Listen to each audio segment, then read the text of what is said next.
अस्सलामुअलैकुम नाजरीन, मैं हूँ रामीन सैयद और आप देख रहे हैं प्रोग्राम राज़ो न्याज़ ओरिया मकबूल जान और ज़फ़र हिलाली के साथ। नाज़रीन, इमरान खान ने 26 नवंबर को आवाम को रावलपिंडी आने की कॉल दे दी है और उन्होंने अपना मुतालिबा एक बार फिर दोहरा दिया है और वो है साफ शफाफ इलेक्शन। ऐसे में अहम सवाल ये है कि क्या वो अपने मकासद में इस बार कामयाब हो पाएंगे। दूसरी जानिब वज़ीर ख़ज़ाना इसहाक़ डार ने आज एक अहम प्रेस कॉन्फ्रेंस की जिसमें उन्होंने ये वाज़ेह किया है कि मुल्क डिफ़ॉल्ट होने नहीं जा रहा है और गुज़िश्ता रोज़ कौमी असम्बली में भी हुकूमत ने यही मौक़िफ़ इख्तियार किया था। तो क्या इस वजाहत के बाद पाकिस्तान के डिफ़ॉल्ट कर जाने की अफवाहें दम तोड़ जाएंगी? इन तमाम मौज़ूआत पर आज बात करेंगे। और ये सब लॉन्ग मार्च की पहले बात कर लेते हैं। तारीख मिल गई है 26 नवंबर, क्या अंदाज़ा है आपका तब तक हालात क्या रुख इख्तियार कर सकते हैं? देखिए, दो तीन अहम चीज़ें हैं इस वक्त इस सारी सूरत हाल के अंदर। इमरान खान का बुनियादी मुतालबा शुरू दिन से यही था कि इलेक्शन करवाए जाए।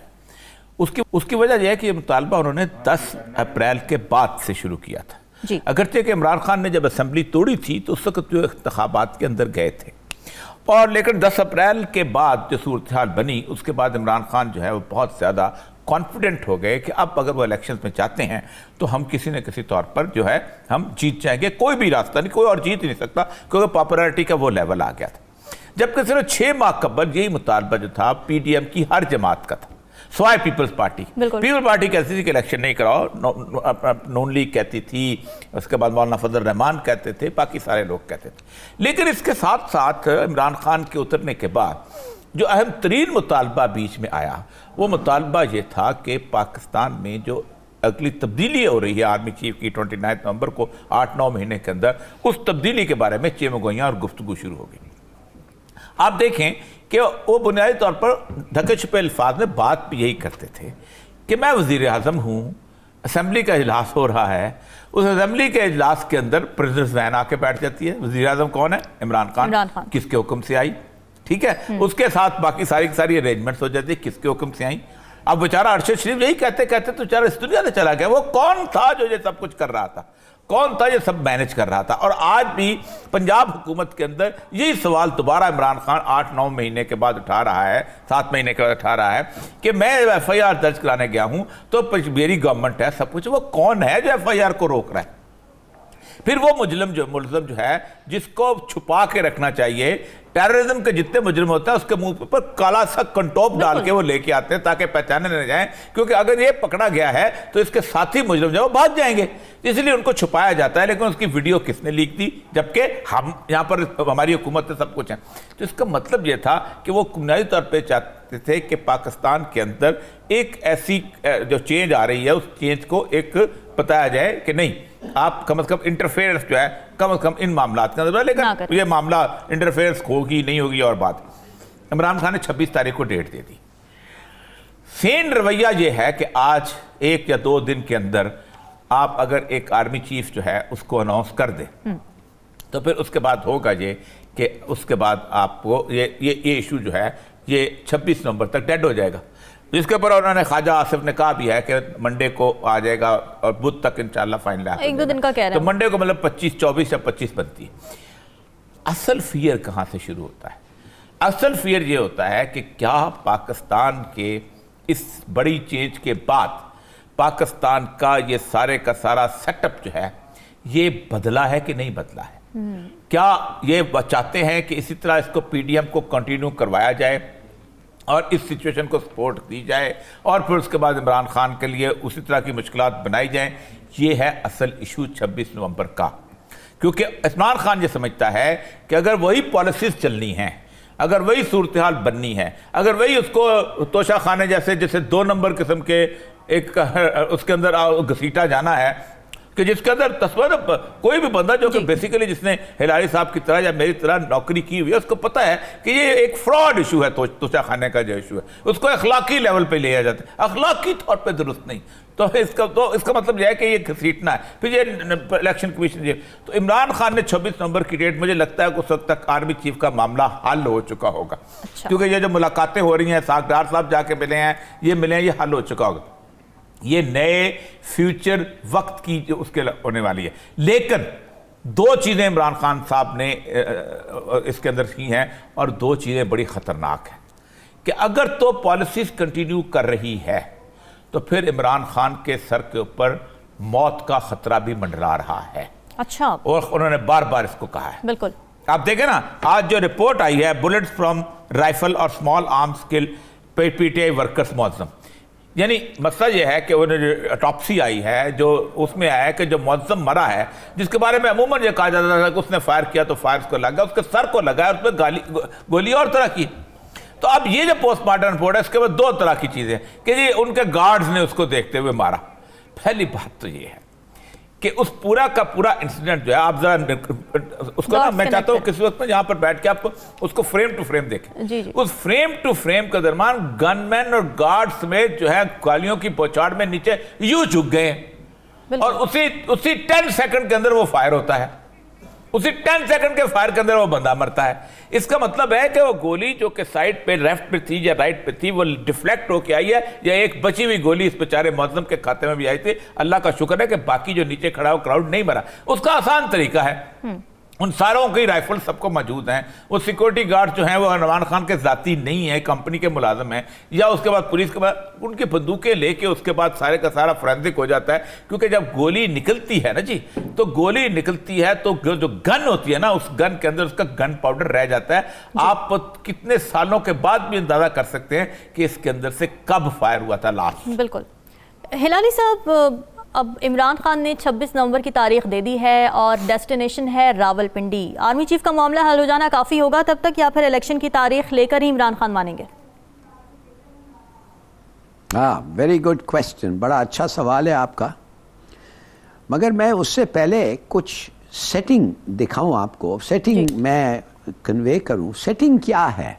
دیکھیے, لوگ کہہ رہے تھے, واؤڈا صاحب وہ کہہ رہے تھے کہ بھائی اس وقت ان کے پاس اتنے لوگ نہیں ہیں جو میرے سیکیورٹی میں ہیں. بالکل. اور واقعی لوگوں نے دیکھا ہے کہ خالی کرسیاں تھے. تو یہ کیوں ہوا؟ یہ اس لیے ہوا کہ کیا عمران خان کی پاپولیرٹی کم ہو رہی تھی؟ بالکل نہیں. یہ اس لیے ہوا کہ ایک عمران خان خود نہیں لیڈ کر رہے تھے, اور دوسرا دیکھیے ایک اسٹریٹجی جو ہے یہ مارچ کا, جیسے اوریو صاحب نے بھی ہنٹ کیا ہے, یہ بدل رہا ہے. کیسے؟ دیکھیے, ایک وقت آتا ہے جب آپ کنفرنٹ کرتے ہیں, اور ایک وقت آتا ہے جب آپ ڈائیلاگ کی طرف جاتے ہیں. اب وہ کانفرنٹیشن کا وقت میرے خیال میں عمران خان کو بھی آیا ہوگا کہ یہ وقت نہیں ہے کانفرنٹیشن کا. اس کا مطلب ہے آپ روڈ سے نکلیں اور آپ کانفرنس ہالز میں, کانفرنس ٹیبل پہ پہنچیں. اچھا. ان ادر ورڈز کرکٹ میں کہتے ہیں کوئی بالز جب آتے ہیں ان کو آپ لیو کرتے ہیں, ان کو آپ چھوڑتے ہیں, ان کو آپ کھیلتے نہیں ہیں, اور کچھ بالز ہیں جن کو آپ کھیلتے ہیں. تو اب لوگ کہتے ہیں, ہاں لوگ کہتے ہیں کہ نون جو ہیں وہ ان کو یہ اچھا نہیں لگ رہا ہے. اب جب ان کو یہ اچھا نہیں لگ رہا ہے تو کیوں نہیں اچھا لگ رہا ہے وہ ہم سب کو پتا ہے. تو اگر ان میں اختلاف آ گیا ہے, کس میں, نون میں اور جو ادر سائیڈ ہے, تو کیا یہ ایک وقت ہے عمران خان کو فساد میں پھنسنا؟ کیا یہ ایک وقت ہے کہ اس کو کانفرنٹیشن کنٹینیو کرنا؟ نہیں, یہ وہ وقت ہے کہ اسے چپ رہنا. اور اس لیے میرے خیال میں آپ نے دیکھا ہوگا کہ الوی صاحب بھی کہہ رہے ہیں بھائی جو بھی نام آئے گا میں مان جاؤں گا جی, اور عمران خان صاحب نے کہا ہے کہ بھائی مجھے کوئی انٹرسٹ ہی نہیں ہے. بالکل. اب جب یہ معاملہ اس وقت بالکل صحیح کہا اوریہ صاحب نے, 26 تک یہ معاملہ کا فیصلہ ہو جانا ہے, اور اب جو لوگ 26 کو نکلیں گے وہ نکلیں گے الیکشن ڈیٹ کے لیے. اچھا. اگر اس وقت تک الیکشن ڈیٹ نہیں آیا, اور وہ جو مارچ ہوگا اس کے آبجیکٹیوز دوسرے ہوں گے, اور میرے خیال میں وہ ایک سکلفل موو ہے, سکلفل منوور ہے اس کا عمران خان کا. وہ کہہ رہا ہے کہ میرے فورسز کو میں گیدر کروں گا پنڈی میں آپ کو بتاؤں گا 26 تاریخ میں میری عوامی طاقت کتنا ہے, اور اس کے بعد تقریر میں وہ پھر شاید ڈسبینڈ کر دیں اچھا اور شاید کہیں اور اس کیوں کہ پھر ان کی جو باتیں ہوں گی وہ نئے لیڈرشپ کے ساتھ ہوگا. تو میرے خیال میں یہ ایک کلیور سٹیپ ہے. اس کا مطلب ہے 26 کو یہ سب ختم ہو جائے گا, ان کا مقصد پورا ہوا جائے گا, نیا چیف آ جائے گا, اور یہ جو ٹکر ہے اسٹیبلشمنٹ کا اور نون کا یہ بھی ریزالو ہو جائے گا اس وقت. ٹھیک ہے, یہ میرا ریڈنگ ہے. آئی ڈونٹ نو, آئی مین ٹھیک ہے. اوریا صاحب, آپ کو بھی یہ لگتا ہے کہ عمران خان یہ ریئلائز کر چکے کہ کنفرنٹیشن کا وقت نہیں ہے اور ان کو جمپ ان کرنا چاہیے جو دوسری جانب اب معاملات خراب ہو رہے ہیں؟ دیکھیں, پہلی بات تو یہ ہے کہ عمران خان میرا خیال ہے کہ شاید پہلی دفعہ کو پولیٹیکلی اور ایڈمنسٹریٹیولی بیٹر موو کر رہا ہے. اچھا, اس کی بنیادی وجہ یہ ہے کہ اس نے کسی جگہ کے آدمی کو کسی دوسری جگہ جانے کے لیے نہیں کہا. جو لوگ جیلم کے ہیں وہی جیلم میں اکٹھے ہو رہے ہیں, جو کھاریاں کے ہیں وہ کھاریاں میں اکٹھے ہو رہے ہیں, جو باقی یہ بیسیکلی وہ جسے کہتا ہے کرکٹ میں وارم اپ, یہ وارم اپ ایکسرسائز ہے جیسے نیٹ پریکٹس کہتے ہیں. وہ لوگ ایک خاص قسم کے دھرنے کے لیے ایک جمع ہو رہے ہیں کہ ہم نے ایک جگہ جانا, اور ان کو وہ ساتھ ساتھ موبلائز کر کے اپنی تقریر سے تیار بھی کر رہا ہے. لیکن اصل مسئلہ یہ ہے کہ سارے عرصے کے اندر جو سب سے اہم ترین معاملہ تھا وہ حل ہو چکا, حل تقریباً حل ہو چکا ہے. اب دیکھیں کتنی شاندار بات ہے کہ آپ نے کنفرنٹریشن اپنے سے موو کر کے دوسری طرف بھیج دی. دوسری طرف اس لیے بھیج دی کہ وہ سمجھتے یہ ہیں کہ اگر ہمارا کانفیڈنٹے نہ آیا تو شاید ہم آگے نہیں بڑھ سکیں گے. ٹھیک ہے, یا انہوں نے کہا جو آئے گا تو وہ ٹھیک ہے. اب وہ یہ ضد جو ہے یہ آج کی نئی نہیں ہے, یہ نواز شریف صاحب کی پرانی عادت ہے کہ وہ جہانگیر کرامت سے استعفیٰ لیتے ہیں اور پھر اس کے بعد مشرف سے ملاقاتیں کرتے ہیں, پھر ملاقاتیں کر کے ان کو لے کے آتے ہیں. پھر جب مشرف جو ہے وہ موجود ہوتا ہے تو پھر آپ کو خود یاد ہوگا کہ ٹی پی جو تھا وہ اپنا ان کا جو کوئٹہ کا کور کمانڈر تھا اس سے ملاقات کرنی شروع کی, اور ملاقات کی تو اس کے بعد نواز شریف صاحب نے نکال دیا. پھر وہ مشرف کی جگہ اپنے بٹ صاحب کو وہ جو تھے اپنا ضیاء الدین بٹ ان کو لگاتے ہیں, پھر وہ جا کے اندر جا کے اپنا اس کے وہ دو پھول بھی لگاتے ہیں. خود ضیاء الدین بٹ صاحب نے مجھے خود بتایا کہ میں پرائم منسٹر ہاؤس پہنچ گیا تھا, مجھے پتا تھا کہ میں 3-4 کور کمانڈرز کو لگا دوں تو ٹھیک ہو جائے گا. میں نے وہاں آرڈر دینے شروع کر دیے. غلطی میری یہ تھی کہ میں جی ایچ کو جا کے چارج دیتا, انہوں نے چارج لیا ٹی وی کے اندر. راشد صاحب کی پرانی عادات تو خسائل میں سے شامل ہے. یہ اس وقت جس وقت جو واقعہ ہوا تھا, شہباز شریف صاحب ایک کمرے میں سو رہے تھے جب وہ 99 میں آرمی آئی, اب باقی لوگ بھی وہاں جمع تھے. اور یاد ہے اب تو یہ کہانیاں جو ہیں اب چھپی ہوئی نہیں رہ گئی ہیں. پلے ود پاکستان آرمی کرنا ان کا ایک کام ہے. آپ کو یاد ہوگا علی کلی خان کو حصہ اتارا, پھر اس کے بعد جہانگیر اور وحید کاکڑ کے زمانے میں جب ان کا ایشو بنا تھا کس کو لگانا ہے کس کو نہیں لگانا. مجھے ان کو اب یہ سینس ہو چکا ہوا ہے کہ وہ وہی کچھ کرنا چاہتے ہیں جو پہلے کیا تھا. حالانکہ ان کو 10,000 دفعہ عقل مند لوگوں نے, میرے جیسے جاہلوں نے بھی سمجھایا ہے, کیونکہ مسئلہ پتہ کیا ہے, ڈکلائن کے اوپر ہے گورنمنٹ کی عزت و ناموس, ڈکلائن کے اوپر ہے ان کی اتھارٹی. آپ ابھی تک جس طرح کام کر, سب کو پتا تھا کہ رانا ثناءاللہ اکیلے نہیں بولتا, میں نہیں بول دی, میرے وچ میرا یار بولتا. وہ یار بول رہا ہوتا ہے سب کے اندر. اب وہ یار اگر بیچ میں سے نکل جائے تو مونچھیں ساری نیچے ہو جاتی ہیں. سب کو پتہ ہے, اندازہ ہے. عمران خان کو بھی مکمل طور پہ اس وقت اندازہ ہو گیا کہ اگر وہ آ کے 26 کو وہاں بیٹھ جائے, 27, 28, 29 کو سٹک ہینڈ اوور ہونی ہے. اگر وہ 2 دن بھی وہاں بیٹھتا ہے تو ایک میسج یہ جائے گا کہ میری آپ سے کوئی دشمنی نہیں, نیا آنے والا جو آ گیا وہ آ جائے. لیکن ایک بات ہے, اب اس گورنمنٹ کو آپ کہو کہ اس پاکستان کو اگر آپ نے صحیح راستے پہ ڈالنا ہے تو الیکشن اناؤنس کروائیں یا الیکشن اناؤنس کریں. کیونکہ پھر میں آج بھی سمجھتا ہوں اچھی بات یہ ہوگی کہ پاکستان میں 2 انسٹیٹیوشن جو ہے واپس اس سطح پہ آ جائیں گے جو میڈییشن کی سطح ہوتی ہے. پھر پاکستان کی فوج بھی اور پاکستان کی سپریم کورٹ بھی. آج 3-4 دن کی کاروائیاں سپریم کورٹ کی دیکھ لینا. سپریم کورٹ جس طرح ڈیلے کر رہا ہے, وہ یو ایس پی مل رہی ہے نہیں مل رہی ہے, ہم فیصلہ نہیں کریں گے, یہ نہیں کریں, اس سے اندازہ ہوتا ہے کہ وہ لوگ کہتے ہیں کہ بھائی اپنا بوجھ خود سنبھالو, اپنی سلیپیں خود اٹھاؤ, اپنے پی ڈی ایم والوں کو خود دیکھو, اپنی طاقت کو خود مجتمع کرو. اور ہم جو گزشتہ 6 مہینے سے کہہ کے آ رہے ہیں کہ فیڈرل گورنمنٹ کے پاس اتنی قوت ہی نہیں ہے کہ اتنے بڑے فورس کو روک سکے. یہ سامنے ہو جائے گا, جسے کہتے ہیں پشتوں میں کہتے ہیں دا گز دا میدان. یہ گز اور یہ جگہ اور یہ میدان پتہ چل جائے گا کل. بالکل. ہلالی صاحب, آج جب عمران خان تقریر کر رہے تھے تو انہوں نے یہ بھی کہا کہ حکومت اور ایک نجی چینل کے خلاف وہ مقدمہ یہاں بھی کریں گے, لیکن وہ یہ افسوس کر رہے تھے کہ یہاں انہیں انصاف نہیں ملے گا. تو کیا خان صاحب کو یہاں کبھی انصاف نہیں ملا جبکہ کئی سالوں تک تحریک انصاف جمعے کے جمعے مٹھائیاں بانٹتے رہے؟ تو وہ کیا تھا؟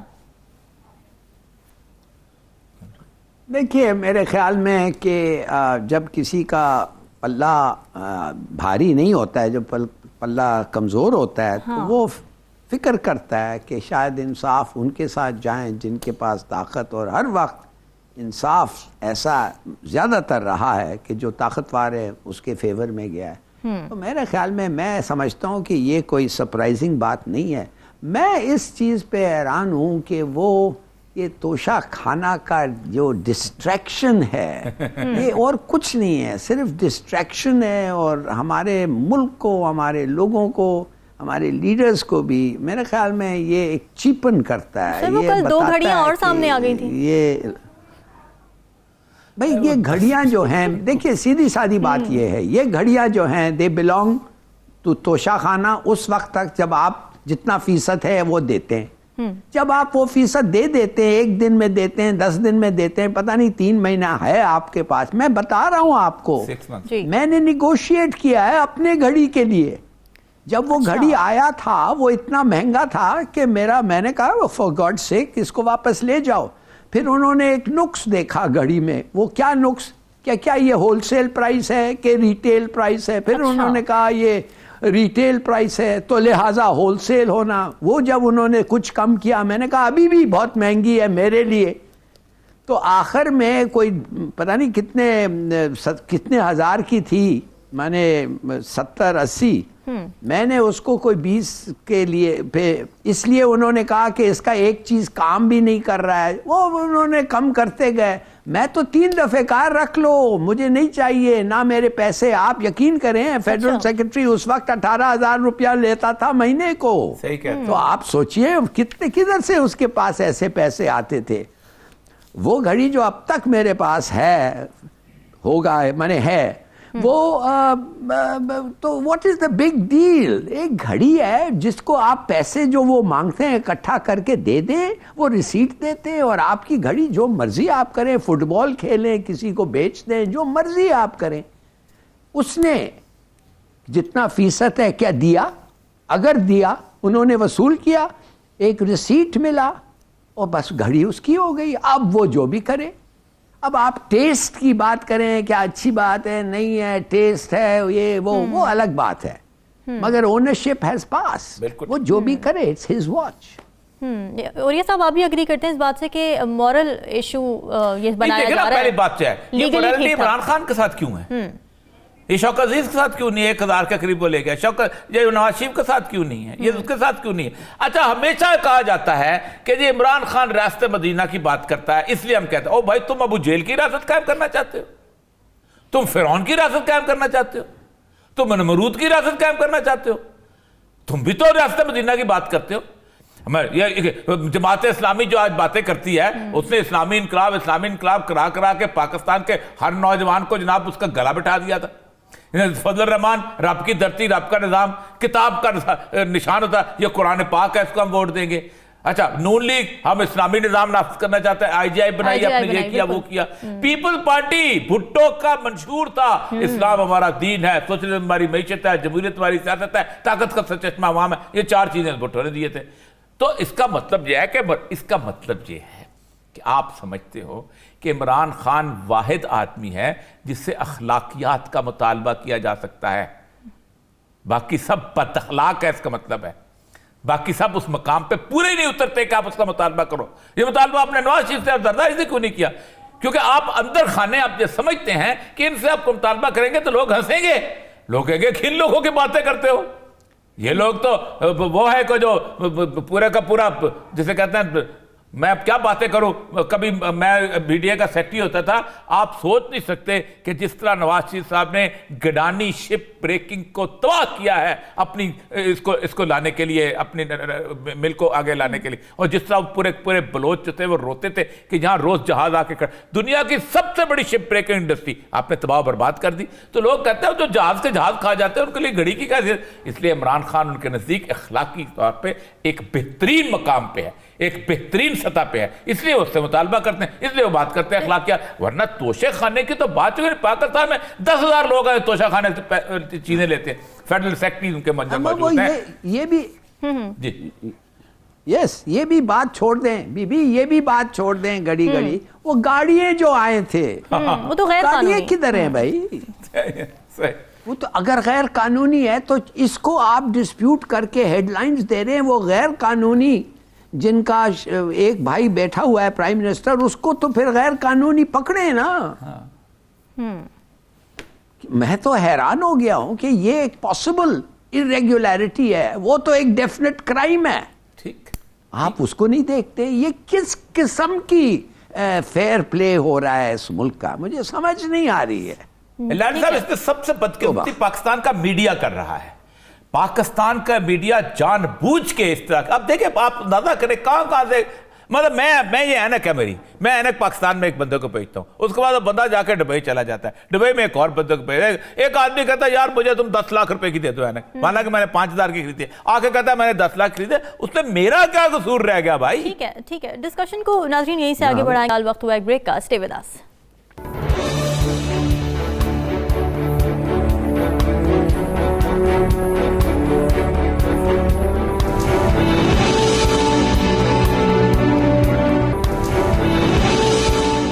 वेलकम बैक नाजरीन। वज़ीर ख़ज़ाना इसहाक़ डार ने आज एक अहम प्रेस कॉन्फ्रेंस की है जिसमें उन्होंने ये वाज़ेह किया कि मुल्क डिफ़ॉल्ट होने नहीं जा रहा है। गुज़िश्ता रोज़ कौमी असम्बली में भी हुकूमत ने यही मौक़िफ़ इख्तियार किया था। तो क्या इस वजाहत के बाद पाकिस्तान के डिफ़ॉल्ट हो जाने की अफवाहें दम तोड़ जाएंगी? यह हम सवाल है। और यह सब, कल ही आपने प्रोग्राम में कहा था कि दिसंबर में बॉन्ड की अदायगी के लिए हुकूमत के पास पैसे नहीं है, तो लगता है कि आज इसहाक़ डार साहब आपकी बात का जवाब देने आए थे और उन्होंने भी दूसरे अल्फाज में ये कह दिया है कि घबराना नहीं है। पहली बात तो ये है, एक तरफ इसहाक़ डार साहब है जिनके बारे में बाकायदा IMF ने पाकिस्तान की हुकूमत को कंप्लेंट दर्ज करवाई कि आपका वज़ीर ख़ज़ाना जो है ये झूठे आदाद शुमार में दे के गया, जिसके ऊपर हमने बाकायदा जो है पूरी प्लानिंग की और फिर पाकिस्तान में मुशर्रफ गवर्नमेंट को जुर्माना अदा करना पड़ा। अच्छा, इसहाक़ साहब के झूठ का जुर्माना इस कौम ने अदा किया और हम तो सब नौकरी में होते थे, हमें तो पता है कि क्या सूरत हाल थी, ठीक है। बल्कि बदकिस्मती की बात है कि मसूद फाइनेंस में था, ठीक, तो इसका जुर्माना हमने अदा किया। एक तरफ मिफ्ता इस्माइल है जिसको निकाला इसलिए गया कि बेचारा सच बोलता है।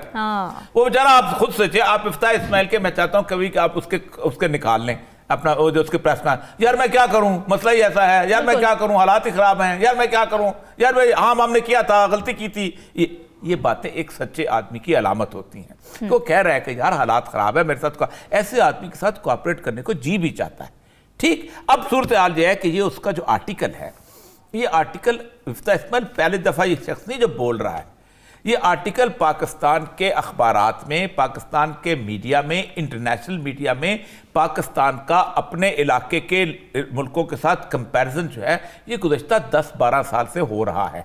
और यह 10-12 साल से हो रहा है मुशर्रफ के बाद। एक इकॉनमी का डिक्लाइन आया था आपका 80s में, बिल्कुल एंड उस पे, दूसरा आया था मुशर्रफ के ज़माने में स्टेबल हो गई थी। और पाकिस्तान की तारीख में पहला वज़ीर आज़म शौकत अजीज़ था कि जिस शौकत अजीज़ के उसमें उन्होंने IMF को खुदा हाफिज़ कह दिया था। आपको याद होगा, आप कभी इनको, ये जो इशफाक हसन है इस टीम में थे, इशफाक हसन साहब ने मेरे प्रोग्राम में कहा था कि हमें बिल्कुल पता ही नहीं था कि अचानक एक बम शेल फटेगा और शौकत अजीज़ जब कहेगा कि हम आपका प्रोग्राम से निकल रहे हैं, और IMF वाले भी हैरान रह गए थे। उसके बाद जो डिक्लाइन आया है किबला हजरत आसिफ अली जरदारी साहब की हुकूमत और किबला हजरत नवाज शरीफ साहब की हुकूमत ने, उस डिक्लाइन के ऊपर 10 साल से लोग मातम कर रहे हैं। और इसने भी ठीक कहा है कि देखिए बांग्लादेश जो है वो हमसे आधा रकबे के हिसाब से मुल्क था। बांग्लादेश की जो उसकी वक्त इकॉनमी है इस वक्त पाकिस्तान से ज़्यादा है, उनके फॉरेक्स रिजर्व ज़्यादा है, इकोनॉमिक कंडीशन ज़्यादा है। इंडिया की इकॉनमी ज़्यादा है हमारे ऊपर, वो तो बहुत पहले से चली आ रही है। उसके बाद उन्होंने श्रीलंका की बात की है, बर्मा की बात की है, सिवाय नेपाल के कोई और मुल्क ऐसा नहीं है कि जहाँ श्रीलंका हालांकि कितने क्राइसिस में उसके भी इकॉनमी जो है पाकिस्तान से इकॉनमी, ये अलग बहस है। इन सारे मुल्कों की पॉपुलेशन क्या वाकई उस तरह है क्या? मतलब इंडिया की पॉपुलेशन अगर आप जाके घूम के फिर आए, मैंने केवल 18 शहर घूमा हूँ, आप सोच नहीं सकते कि किस लेवल की गुर्बत। ऐसे लगता है कि यहाँ के लोगों को चंद पैसे दे दिए जाए कि जो इतने गरीब है, क्योंकि वो मित्तल के लेवल पे, अंबानी के लेवल पे, बाकी लेवल के ऊपर, वो बड़े बड़े महाजन के लेवल के ऊपर वो है। इस तरह बांग्लादेश की भी जो इकानमी है बहुत ज़बरदस्त फ्लर्स किया है, लेकिन 1,30,00,000 बंगाली जो इंडिया में जाके नौकरी कर रहे हैं 3-3 हज़ार की, यहाँ तक 20 लाख तो बंगाली कोयटा में बैठे हुए हैं। उसके बावजूद भी जो इकोनॉमिक इंडिकेटर्स हैं उनके सही हैं। उसने ये कहा है कि पॉपुलेशन ग्रोथ हमारी बढ़ रही है, सब कहते हैं बढ़ रही है, एक मसला है, हम उसको उस हिसाब से कंट्रोल नहीं करते। हम बांग्लादेश जो था हमसे 16% ज्यादा था, अब हमसे 22% नीचे आ गया हुआ है। उनकी पॉपुलेशन कंट्रोल उन्होंने किया। फिर उसने ये कहा है कि हमारे यहाँ हम जो कितने 200 अरब उस पर खर्च करते हैं तालीम पे, लेकिन 2000 अरब 2000 बिलियन, और हमारे उसके बावजूद 2 करोड़ बच्चे जो है स्कूलों से बाहर है। इस तरह उसने बाकायदा रोना रोया है कि अल्लाह के बंदो, ये झूठ बोलना बंद करो, ये लोगों को धोखा देना बंद करो कि ये हो रहा है वो है। फिर आप उन्होंने कहा कि हम डिफॉल्ट नहीं, अब उसमें इसाक डार साहब ने कहा है कि हम जो है ये स्कूक पे कर देंगे। चलो स्कूक तो आप पे कर दिया, क्योंकि आप पास $7 अरब मौजूद है, आपने $1,50,00,000 आपने पे कर दी, लेकिन वो बाकी जो कर्जे की किस्तें मंडला रही हैं वो आपके वालिद साहब आके माफ करेंगे आपको? आप किधर से निकालेंगे? लोगों की खाल खींचेंगे, लोगों का खून पिए के बेचेंगे, क्या करेंगे? उसकी बात नहीं करते। एक रीजन वाकई हमें पता है कि यकम 6 दिसंबर को आप डिफॉल्ट में नहीं जाएंगे, लेकिन 75% जो आपकी डिफॉल्ट की रेशो आ गई है। इमरान खान के वक्त जब मार्च में 5.3% थी रेशो डिफॉल्ट की, अब 75%, 70 कदम आपने आगे बढ़ाए हैं इन 6 महीनों में। क्या किया आपने इस मुल्क की इकोनॉमी के साथ? हिलाली साहब, आपको क्या लगता है, वज़ीर ख़ज़ाना इसाक डार ने जो वाज़े किया कि पाकिस्तान के डिफ़ॉल्ट होने का कोई ख़दशा नहीं है, तो क्या वाकई रावी चैन लिख रहा है या फिर ये महज एक हुकूमती दावा है? भाई इसको बार बार ये कहना कि हम डिफ़ॉल्ट नहीं करेंगे, इसको क्या क्या तकलीफ़ हो रही है? जितना आप कहते हैं हम डिफ़ॉल्ट नहीं करेंगे, उतना लोग समझते हैं आप करने वाले हैं। आपको 85% लोग समझते, 85% चांसेस कुछ लोग कहते हैं कि हैं आप डिफ़ॉल्ट करने। 75 था एक कुछ दिन पहले, अब 85 हो गया। और जितना ये उठ के कहता है कि हम नहीं करेंगे, उतना लोग समझते हैं वो करेंगे। और फिर उसके पहले यार थोड़ा सा सोचिए, ये क्या कहा क्या है? बड़ी अच्छी आर्टिकल लिखा है, मैंने सच बोला है, क्या कहा है इसने? आप अगर पढ़ के ये अपने हमारे व्यूअर्स को जो नहीं पढ़े हुए हैं इसको थोड़ा समझाएं ये क्या कहा है। हर चीज़ में वो कहा है। 1990 में आप इंडिया से आगे थे, अब every count of human development indicator आप पीछे हो गए। आप बांग्लादेश से डबल आपकी पर कैपिटा इनकम थी, अब आप उससे पीछे हैं हर इकोनॉमिक इंडिकेटर में, एक्सपोर्ट में, एजुकेशन में, जिंदगी लाइफ एक्सपेक्टेंसी में, पॉपुलेशन कंट्रोल में। और कह रहा है कि हर किस्म का government, civil, military, dictatorship, parliamentary, presidential, सब फेल हो गए हैं। वो कह रहा है, कहता है सर्कुलर डेट जो 25 बिलियन था मुशर्रफ के, आज 2500 बिलियन रुपया है। वो हर रेजीम से डबल हो रहा है। उसके रेजीम के समेत इलेक्ट्रिसिटी और गैस की चोरी, डिस्ट्रीब्यूशन लॉसेस, हेमरेजिंग।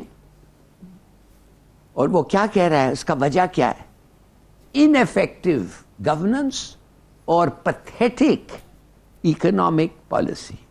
और जैसे औरिया साहब ने कहा, 50% बच्चे स्कूल से बाहर हैं। जितने आपके बच्चे 50% स्कूल के बाहर हैं। 2000 बिलियन रुपया खर्च हो रहा है उनके स्कूलिंग पे। और पॉपुलेशन का जो बढ़ाई इंक्रीज हो रहा है, वो कह रहे हैं 5.5, कोई और कह रहे हैं 7 बिलियन अ ईयर। इस मुल्क में इस वक्त औरत जो है वो कह रहा है, बकौल मिस्टर इस्माइल, उनको कोई सिक्योरिटी नहीं है, वो डरते हैं। कोई फॉरेनर नहीं इधर आना चाहता, डरते हैं। कोई एयरलाइन नहीं इधर आना चाहते हैं, उनके क्रूज के लिए काफ़ी सिक्योरिटी नहीं है। बिल्कुल। पुलिस बेकार है, टेररिज्म का खर्चा है। और 40% पाकिस्तानी हैं इस मुल्क में जो छोड़ के मुल्क को जाना चाहते हैं। 40%। اس سے بڑا کنڈیمنیشن اور ڈیمنیشن کیا ہو سکتا ہے؟ اور میں آپ کو اور کچھ اسٹیٹسٹکس دوں جو اس نے نہیں دیا ہے. جی 13 ملین بیلز کاٹن کے آپ پروڈیوس کرتے تھے 20 سال پہلے. اس وقت 6 اور 7 ملین آپ پروڈیوس کرتے ہیں, اور آپ کو 1 ملین بیل کا 1% آف جی این پی کا نقصان ہو رہا ہے. صحیح. آپ کے بیج, آپ کے وہ پہلے بھی میں کہہ سکوں, آپ کے بیج اور سیڈ کوالٹی 9 گنا زیادہ ہندوستان کے پنجاب میں ویٹ اگتا ہے پر ایکر آپ سے. کیوں؟ 200 گز کا فاصلے پہ. وہ کیا ہے, وہ کیا کمال کیا ہے انہوں نے سیڈ ڈیولپمنٹ کی ہے, انہوں نے واٹر مینجمنٹ ٹھیک کیا ہے. اور وہ اور بھی کہہ رہا ہے. آج میں آپ کو بتانا چاہتا ہوں, آج میں ایک بڑے امپورٹنٹ ادارہ, فورن ادارہ, اس کا میں ایک سینئر آفیشل کو ملا ہوں. اچھا. وہ مجھے کہہ رہا ہے کہ آپ کے منسٹرز اور ٹیکنوکریٹس کے سٹینڈرڈز جو ایک زمانے میں اچھے ہوتے تھے, خاص طور ٹیکنوکریٹس اچھے ہوتے تھے, کہتا ہے وہ ایبسولوٹلی وہ بیکار ہے. اور اس نے مجھے کہا, اور میں نے سوچا میں پاس آن کروں گا, کہ فائنانس, انڈسٹری, کامرس, کمیونیکیشن کے لوگ خدا کے لیے کم سے کم کوئی پڑھے لکھے لوگوں کو رکھیں ان جابز میں. پڑھے لکھے لوگوں کو رکھیں. وہ کہتا ہے یہ جو منسٹرز ہیں خاص طور بالکل بیکار ہیں, یہ تو ٹوٹل پولیٹیشنز ہیں. Vocational training schools. اچھا میں آپ کو ایک سٹیٹسٹکس بتاتا ہوں, آپ مانیں گے نہیں. اگر ہم 25,000 لوگوں کو ایک ووکیشنل ٹریننگ دے کے سافٹ ویئر کی بیسکس ان کو سمجھا دیں 1 سال میں, تو ہمیں $1 بلین ایکسپورٹس میں زیادہ. ہلالی صاحب, برین ڈرین بھی تو ہو جاتا ہے نا, جو اچھے پڑھے لکھے لوگ ہیں, اسکلڈ لوگ ہیں, وہ باہر چلے جاتے ہیں کیونکہ یہاں اپرچونٹیز ہی نہیں ہیں. برین ہے ہی نہیں. معاف کریے, برین ہے ہی نہیں ڈرین کرنے کے لیے. میں آپ کو اور بتانا چاہتا ہوں, سن لیں پلیز. ایگریکلچر, ویئر ہاؤسنگ اور کولڈ سٹوریج کے 75 سال کے بعد آپ ابھی کچھ نہیں کر سکے. نتیجہ کیا ہے؟ 40% فروٹ اور ویجیٹیبل آپ کے سڑ جاتے ہیں, کوئی نہیں کھا سکتا. 40% لاسٹ ان ٹرانسپورٹیشن. اور ہنڈی, اب ہنڈی آئی ہے آپ کو مارنے کے لیے. بھائی 10 روپیہ پاکستان کا میرے خیال میں ہنڈی سے 5, 7, 10 پتہ نہیں کتنا زیادہ ملتا ہے, مور دین دی آفیشیل ریٹ. اب بینک پہ نہیں جاتے ہیں, آپ کا لاس آلریڈی ہو رہا ہے. اور دیکھیے, میں نے کہا کہ اچھا یار تم نے ہمارے نقص بتا دیے ہیں, یہ میرا نہیں سولوشن ہے, وہ ایک بڑا سلجھا ہوا آدمی کا. میں نے کہا ہم اس کو کیسے ٹھیک کریں؟ اس نے بڑا اچھا کہا, کہنے لگا دیکھو تم ہنڈی سے تو نہیں بچ سکتے, اس لیے کہ جن لوگوں کو پیسے روپیہ زیادہ مل رہے ہیں ڈالر کے لیے وہ تو کریں گے. ہاں رسک تھوڑا سا ہے, یا پیسے ملے نہیں ملے, مگر نارملی ہنڈی میں مل بھی جاتے ہیں.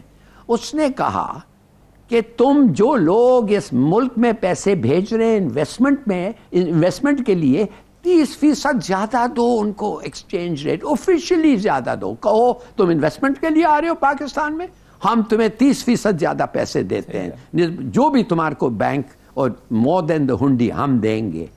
کہتا ہے کچھ کنٹریز ہیں جو اسکیم ہے, ازبکستان کے پاس ایسا اسکیم ہے, تاجکستان کے پاس ایسا اسکیم ہے. تو میں اور بھی بہت باتیں ہیں, میں صرف یہ اس پہ رکتا ہوں کہ ہیں نقص, بہت بڑے نقص ہیں جس کے بارے میں آپ کچھ نہیں کر سکتے, اور ان کے کچھ سلوشنز بھی ہیں. بھائی خدا کے لیے کچھ کریں تو صحیح. ٹھیک ہے ناظرین, گفتگو کے سلسلے کو یہیں بڑھائیں گے. فی الحال وقت ہوا ایک بریک کا, اسٹے ود اس.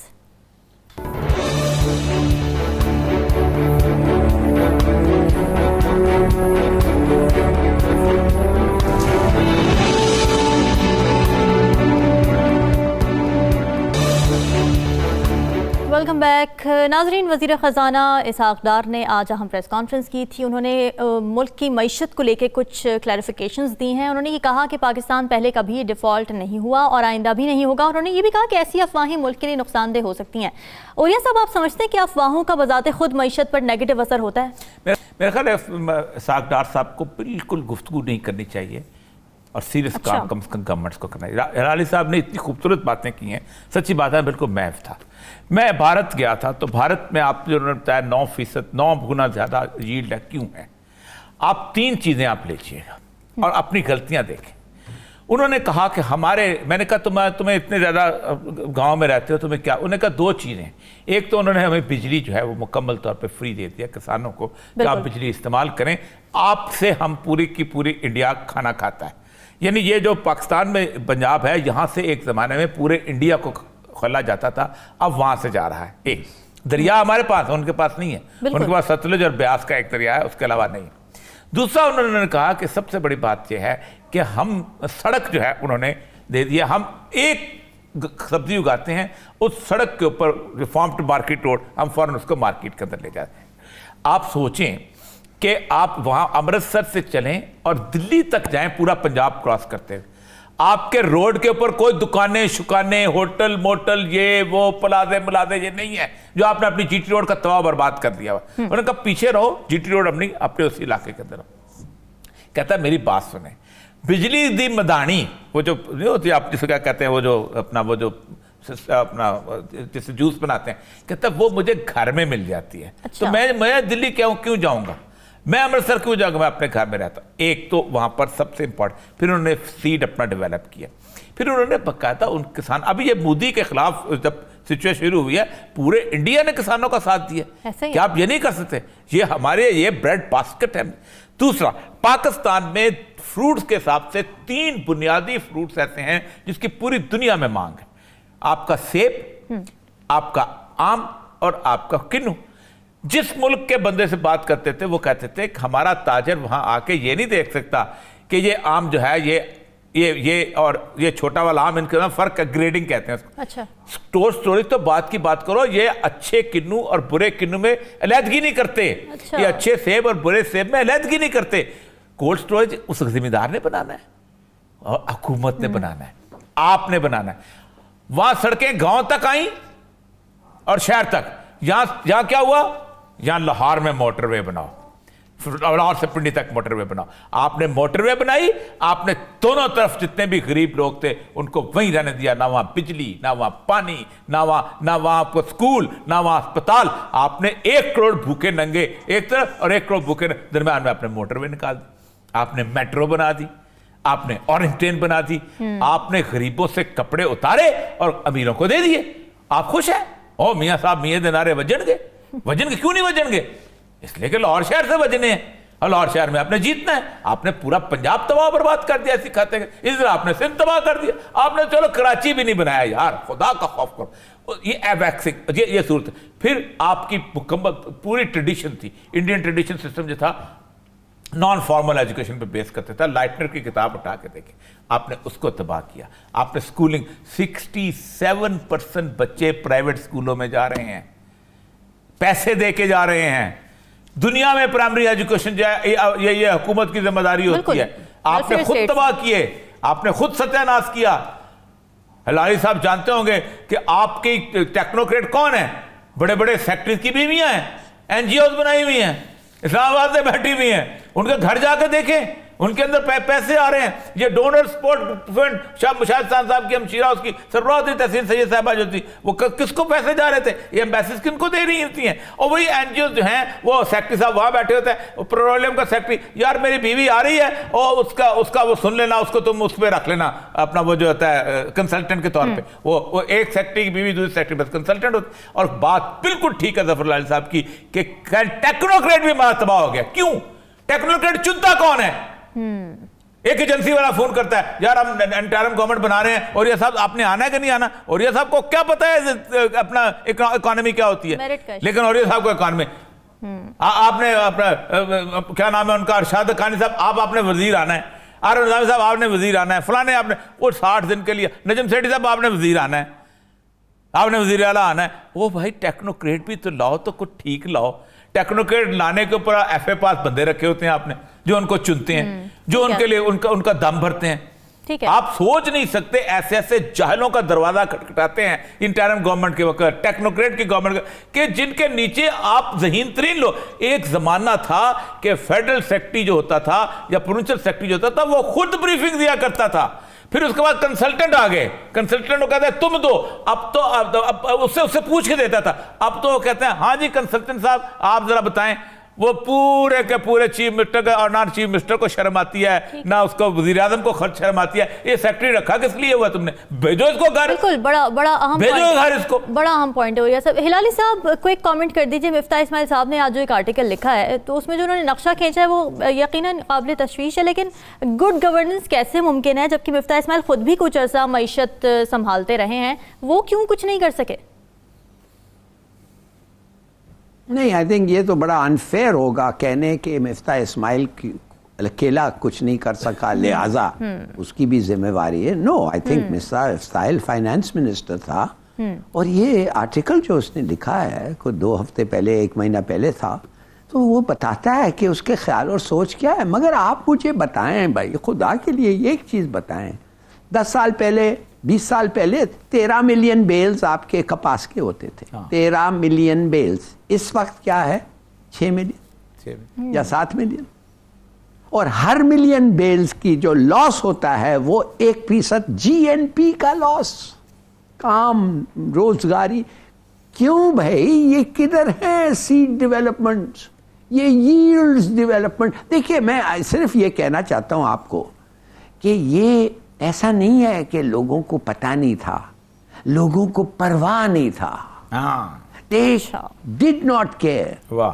یہ 1% جو پاکستان کے لوگ ہیں جو پاکستان کی حکومت کرتے رہے ہیں 75 سال میں, ان کو پتہ ہے مگر ان کو پرواہ نہیں ہے. تو اور میں جانتا ہوں اس لیے کہ ہم بھی وہی سیگمنٹ میں ہم بھی شامل ہیں. ٹھیک. مگر کچھ کانشنس بھی نہیں ڈیولپ کیا ہے ہم نے.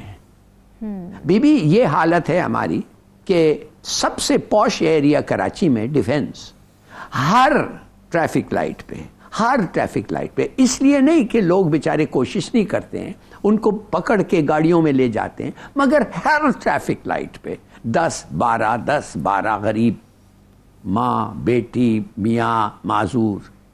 یہ مجھے امبیرسمنٹ ہوتا ہے, شرم آتی ہے کہ آپ کے پاس ہونا چاہیے یہ گھر, پوا ہاؤسز ہونا چاہیے, ان کا کھانا, ان کا انتظام. ٹھیک ہے, بڑا اہم پوائنٹ ہلالی صاحب نے دیا. ناظرین کشن آپ نے سنی, کل حاضر ہوں گے مزید اہم موضوعات کے ساتھ. ہمیں دیجیے اجازت, اللہ حافظ.